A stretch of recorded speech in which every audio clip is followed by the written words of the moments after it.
Monday morning in Fairgrove, North Carolina. The air felt frozen in the breath of a spring that had yet to bloom. The first rays of sunlight barely managed to pierce through the thick canopy of oak trees lining both sides of the main boulevard, casting a silver-gray sheen across the pavement. Yet the city moved.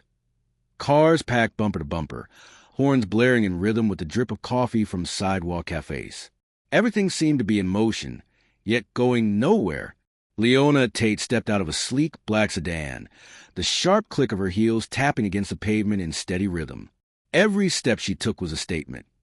Unhurried, unapologetic, as if the world ought to pause for a beat to let her pass. At 39, Leona had nothing left to prove. A navy blue blazer hugged the curves of her body, a pristine white shirt buttoned to the collar, and in her left hand she clutched a leather briefcase filled with documents critical to this morning's hearing at Kennedy Federal Hall, a case that could shift the balance of power within a federal agency. She was only a few steps from the courthouse entrance when a voice rang out behind her, sharp and laced with false authority. "Stop!" Hands in the air. Leona froze. She turned slowly, her gaze steady, her heartbeat unchanged. In front of her stood two white police officers, Sergeant Grant McCoy, around 46, broad-shouldered with narrowed eyes like he'd spotted a trespasser in restricted territory. Beside him was Deputy Kyle Hensley, younger, hand hovering near his belt, hesitant. She didn't need to read their name tags. She'd met hundreds like them. Only the faces changed. The behavior was always identical, cut from the same mold. "Ma'am." McCoy barked, put the bag down and stepped back 2 steps. Leona didn't move. She tilted her head slightly, her dark eyes flickering with a trace of dry amusement. "Is there a problem, officer?" Kyle glanced down at the briefcase in her hand, as if it were a national threat. McCoy stepped closer, repeating his command. This time his voice carried a warning. "We have a visual match with a suspect involved in federal document fraud. You need to comply." Leona didn't laugh. She didn't flinch. Just a faint arch of her brow. "A black woman, in a blazer, carrying documents, I see," she replied, voice calm as still water, but cold as steel. Clearly a top threat. McCoy's fist clenched. "Don't play games. You're obstructing an officer in the line of duty." Leona exhaled slowly, her eyes flicking toward the courthouse door only a few yards away. She was about to enter in the role of a witness, not a defendant, but this time she wasn't chasing power. She held it. She answered simply, her voice low and firm like a gavel striking wood. "I work here." But to the two men standing before her, that meant absolutely nothing.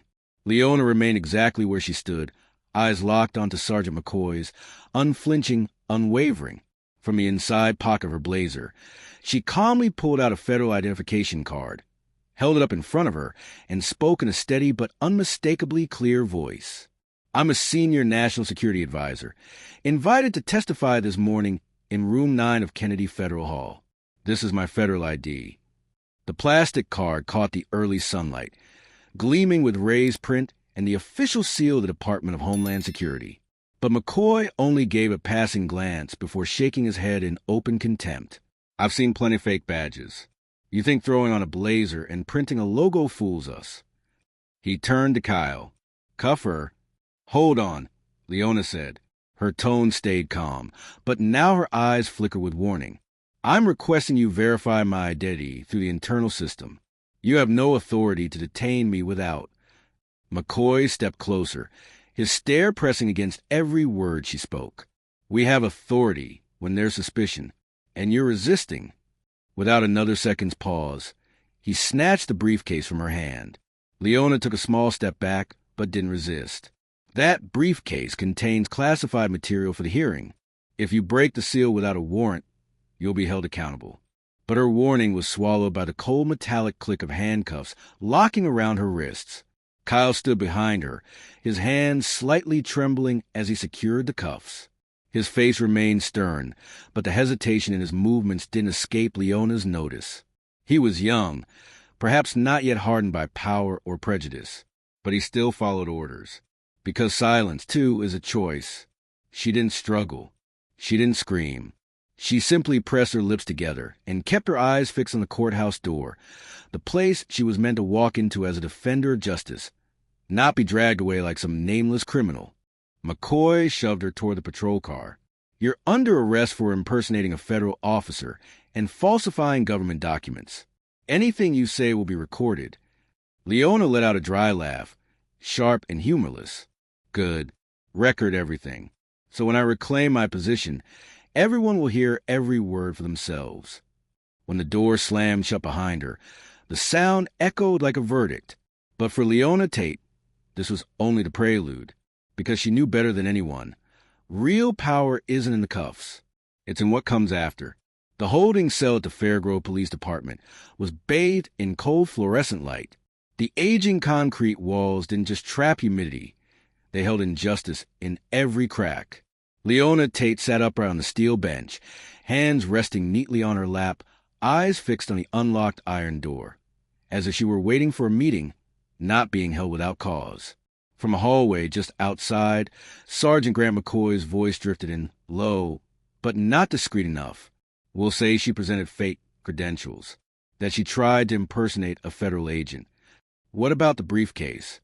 Kyle Hensley's voice carried hesitation. Label it as evidence.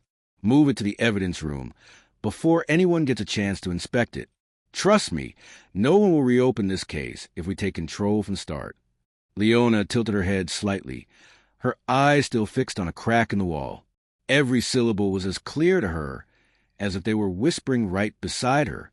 After years working alongside intelligence agencies, she knew how to listen, and more importantly, when to stay silent. And if she pushes back? Kyle asked. Even better, McCoy sneered. Frauds always unravel faster when they panic. We just need to stick to our story. Let the court handle the rest. A pause. You sure? I heard today's hearing was significant. McCoy cut him off sharply. She's just a pawn. A lucky suit with the right vocabulary. Leave it to me. Leona didn't smirk. She didn't frown. She simply closed her eyes and inhaled deeply. The scent of mildew on the walls, the sting of cheap bleach on the floors, the scent of holding cells where justice was often abandoned. She had seen men like McCoy her entire career, white, middle-aged, groomed by privilege and raised to believe they were always right. But Leona wasn't just some woman in a suit. She was a person they should have background checked before slapping on the cuffs. She said nothing as McCoy entered the room, casting her a smug glance. "Hope you like waiting," he said, voice taunting. "You're in for a long day." Leona tilted her head, her voice low and razor-sharp. "Oh, really? I hope you're ready for tomorrow, because tomorrow I'll be standing in front of you in court."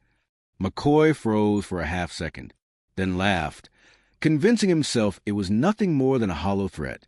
What he didn't know, what so many like him never understood, was that Leona Tate never spoke unless she was ready to end the game. Down the corridor of the Fairgrove Police Department, footsteps echoed, firm, deliberate, like the ground itself was bracing for change. Jordan Blackwell entered the detention area, a storm in a charcoal-gray tailored suit.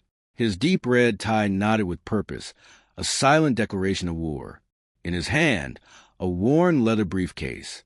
Inside, papers with the power to unravel an entire corrupt career. The acting police chief, a weary-looking middle-aged man with graying hair matted beneath his cap, lifted his head at the sound of deliberate footsteps echoing down the corridor. Standing before him was Jordan Blackwell, tall, composed, eyes sharp as glass, who stopped squarely at the front desk. "Jordan Blackwell, federal defense attorney," he announced, presenting his ID. "I'm here to retrieve my client, Leona Tate." The chief's brow furrowed, clearly unaware that the situation had already spiraled far beyond his control.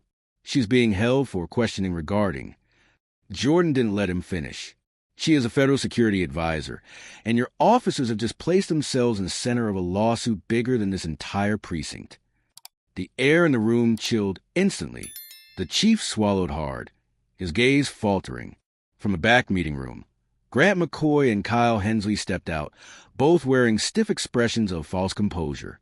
But when Jordan's gaze landed on them, brief, surgical, cutting like a scalpel, something inside them shifted. It wasn't that they recognized him.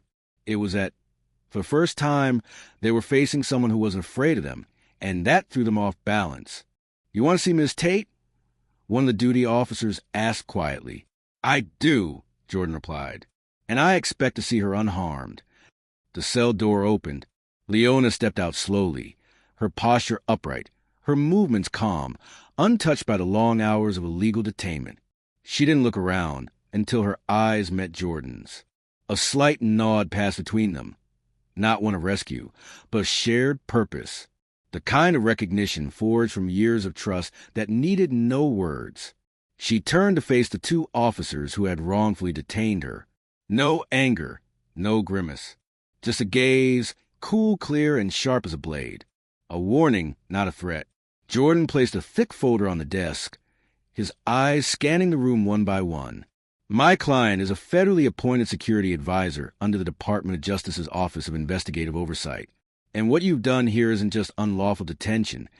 It's a deliberate fabrication of a federal offense using falsified evidence." "We didn't know who she was," Kyle stammered, voice cracking the cold air. "And that's the problem." Jordan cut in. He opened his leather case and held up a broken ID card. "We have the audio. One of your own, McCoy, snapped her federal ID in half and threw it in the trash, saying, 'No one can check now.'" McCoy swallowed hard. "Ms. Tate, I—" Leona raised a hand, silencing him. "Don't," she said. "It's all documented now. The law will speak for me." Jordan stepped forward, presenting a formal request to court. Immediate suspension of both officers and a full-scale internal investigation. "I will personally oversee the internal disciplinary review and recommend criminal charges if necessary," Jordan said, turning to police chief. "And you'd better prepare for a federal investigation, not next week, not tomorrow, this afternoon." Just then, a representative from the Department of Justice arrived, a woman in a sleek gray suit, arms wrapped around a thick folder, her expression unreadable. "Ms. Tate currently holds the title of Special Federal Security Advisor. Detaining her without verifying her credentials constitutes a serious violation," she said, her voice sharp as a blade. In the back, unnoticed until now, a few reporters had slipped into the precinct. Their pens were already moving rapidly. The local police chief, who had earlier looked the other way while McCoy and Hensley aggressively detained Leona without cause, now sat in heavy silence, his face flushed a deep red. Leona remained silent, but it was her calm, unyielding, and deliberate that shifted the weight of the entire room. No one here, not one of them, had any justification left. A moment later, McCoy abruptly stood. "I was following protocol. I didn't know who she was." Leona turned to him, her voice like a scalpel. "That's the problem. To men like you, we're never anybody." Her words cut deeper than any accusation. The room fell into a suffocating hush. Jordan nodded slightly. "We'll see you at the formal hearing on Friday," he said. Then, turning to Leona, asked, "You ready?" Leona gave a small nod. "I was born ready." She walked out of Fairgrove Police Station like it was nothing more than an uninvited stop. But what she left behind was a storm no one in that building would be able to contain. As Leona and her attorney disappeared down the corridor, the air in the precinct remained thick, heavy with shame and realization. In the back conference room, Graham McCoy and Kyle Hensley stood against the wall, pale-faced like they'd seen a ghost. The folders in their hands trembled slightly, though the thermostat still held at a steady 72 degrees. She was really federal? Kyle asked, his voice raw. Grant didn't respond. He was staring at the DOJ file Jordan Blackwell had slammed on the desk minutes earlier, its red seal unmistakable. It really was her, Leona Tate, senior federal security expert, the same woman who had helped unravel high-clearance federal cases, dispatched by the Office of Homeland Investigations itself to evaluate local law enforcement operations in Fairgrove. "We're finished," Kyle muttered. The door creaked open again. Leona stepped in. Not a word, not a glance. Dressed in a deep charcoal suit, hair neatly pinned back, her face unreadable. Not angry, not triumphant. Just a woman who knew exactly where she stood, and knew that truth never had a shout to be heard. Friday morning arrived just as announced. Courtroom 4 of the Fairgrove Federal Courthouse was packed to capacity. Not a single seat remained. Attorneys, law students, journalists, and curious local residents filled every row, each of them anticipating a hearing without precedent in the state of North Carolina. On the defense bench sat officers Grant McCoy and Kyle Hensley, shoulders stiff, stripped of their uniforms and squeezed into ill-fitting suits. Before them lay case files, formal indictments, and a reality they could no longer outrun. Today, they weren't accusers. They were the accused. The courtroom doors swung open. Every head turned. Leona Tate entered, her posture upright. Every step of her heels against the polished floor echoed with deliberate clarity, like the beat of judicial drums. She didn't need an escort. She didn't need a spotlight. Her very presence carved a path through the crowd.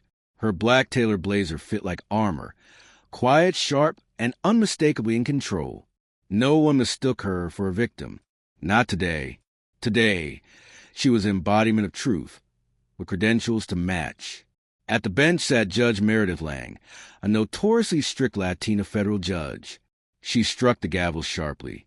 This court is now in session for the case of Grant McCoy and Kyle Hensley, charged with unlawful detainment, fabrication of evidence, and obstruction of a federal investigation. Leona took her seat at the witness stand, composed and focused. Jordan Blackwell, standing at the prosecution table, opened a thick case file. Surveillance footage, sworn witness statements, and documentation from the Department of Justice clearly established that the defendants intentionally targeted and falsely accused a federal security consultant while she was en route to a classified briefing on internal security threats. Kyle Hensley shifted in his seat, glancing around the courtroom as if looking for an escape route. McCoy, who days earlier had jabbed a finger in Leona's face, now sat restless, legs visibly trembling beneath the table. Then came the moment. The bailiff called the witness. Leona Tate stepped to the stand. The room fell into absolute silence. She placed her hand on the Bible beneath the oath light, its glow catching the neat tie-back of her black hair. Ms. Leona Tate, please state your current title for the record. Her voice rang clear and firm. I'm Leona Tate, age 39. I serve as a federal security advisor specializing in data breach investigations and classified intelligence security. I operate under the jurisdiction of the National Security Office. A ripple of murmurs swept through the gallery. A young law student in the second row whispered behind her hand. She was investigating them the whole time. Jordan Blackwell nodded, confirming it aloud. Correct. And on the morning in question, Ms. Tate was transporting classified material relevant to a federal oversight hearing when she was detained by these two officers without cause, without a warrant, and in direct violation of multiple federal protocols. McCoy shifted in his seat, starting to rise in protest, but his defense attorney quickly grabbed the sleeve of his blazer, tugging him back down. Across the table, Kyle Hensley kept his head low, eyes locked on the floor, refusing to look up. Leona turned slowly toward them. Her voice carried clearly across the courtroom. I didn't come here seeking revenge, she said. I came to remind everyone that power without accountability is a threat to justice, and the silence of bystanders is what allows injustice to thrive. No one said a word. They just watched her, this woman who had taken back her voice, not just for herself, but for all the people who had never been heard.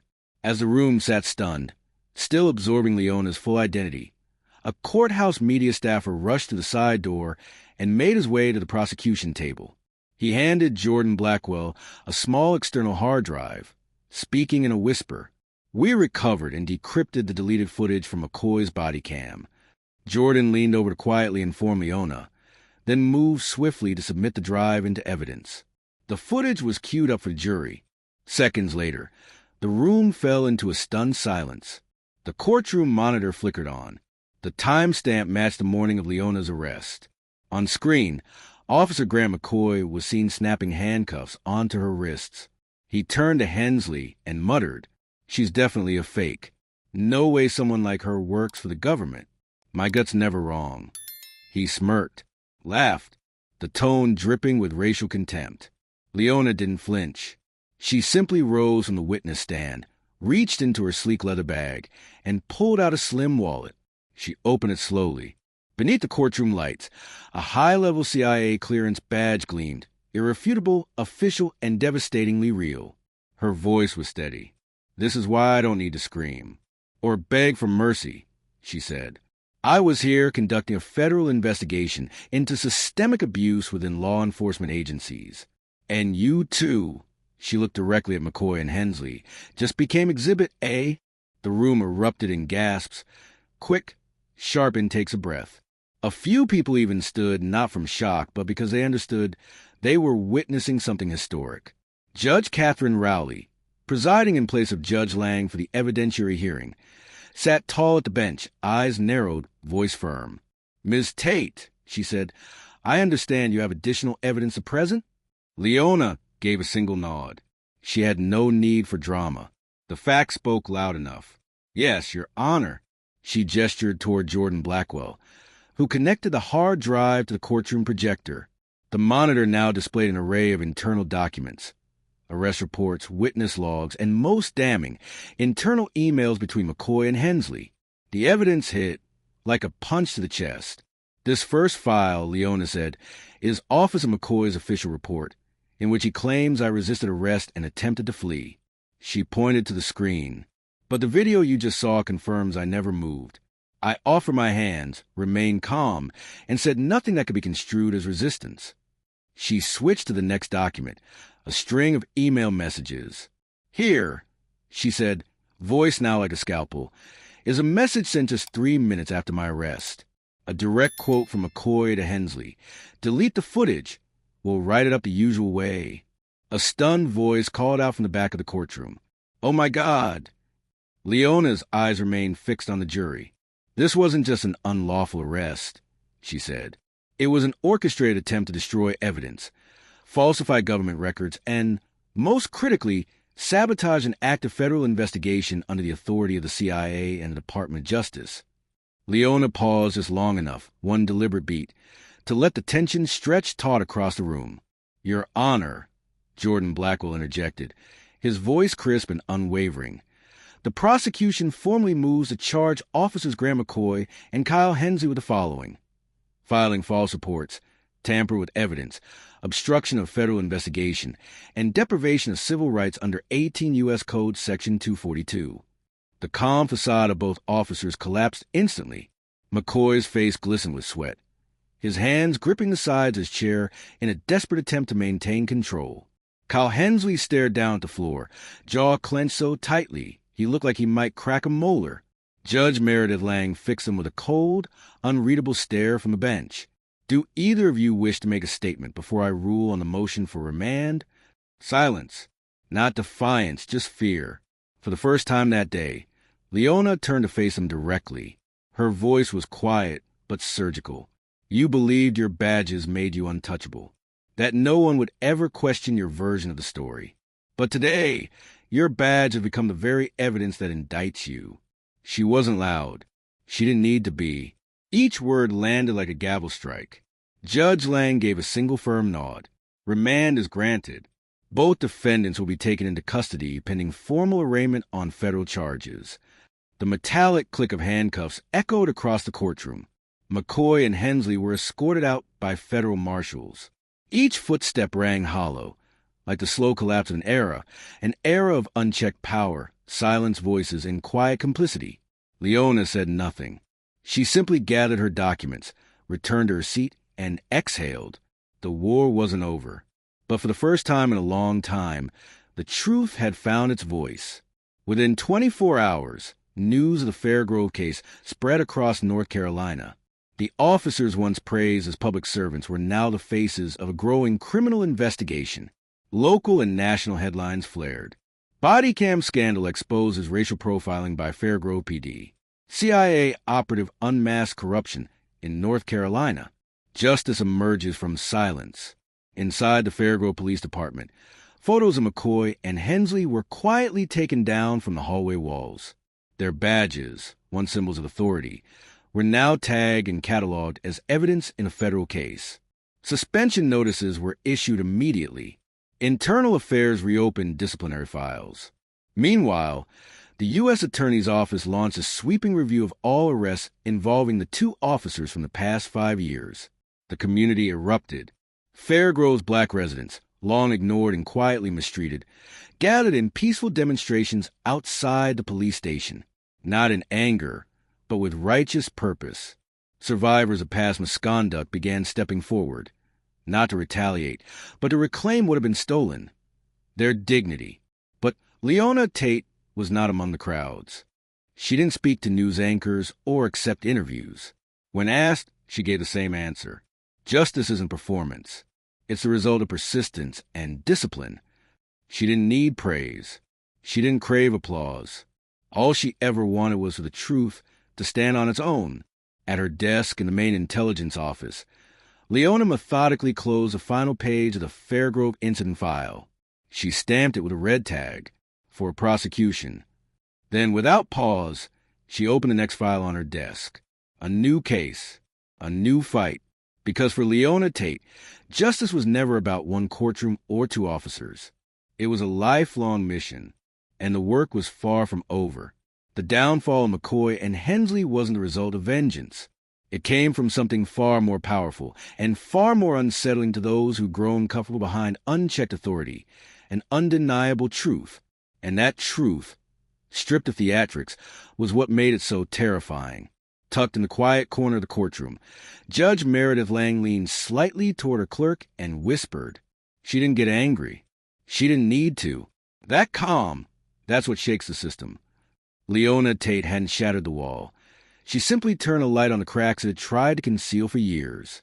And this time, the wall crumbled on its own. She never needed the spotlight, never chased applause. And yet, Leona became something larger than a single case, a single victory. She became a symbol, not of triumph, but of a deeper, unshakable truth.